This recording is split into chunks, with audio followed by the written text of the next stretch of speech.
23, a farmer connects a pipe of internal diameter 20 centimeter from a canal into a cylindrical tank which is 10 meter in diameter and 2 meter deep. If the water flows through the pipe at the rate of 4 km per hour, in how much time will the tank be filled completely? So for the given tank, we know that the diameter is 10 meter and it is deep 2 meter, which is the depth of a tank, and radius is given as 5 centimeter. So internal radius is given as actually we have given the diameter, internal diameter, which is 20 centimeters. So dividing it by 2, we get the radius, which is 10 centimeter, or we can say that 1 upon 10 meter. We have suppose that rate of flow of water is V and it is given as 4 kilometer per hour.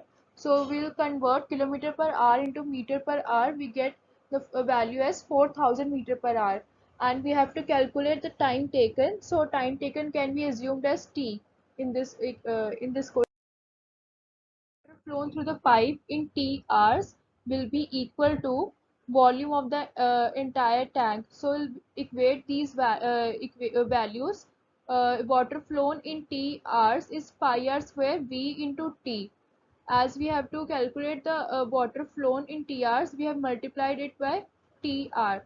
And for the volume of tank, we have used the formula pi r square H.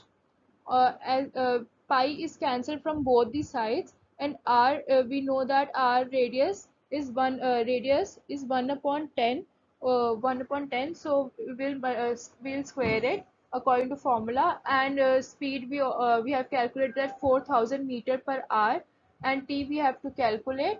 And here radius is 5, and height is, and depth is 2. So on calculating this, we get t value as 5 upon 4, or we can say on simplifying, we get 1 into 1 divided by 4 hours. Thank you.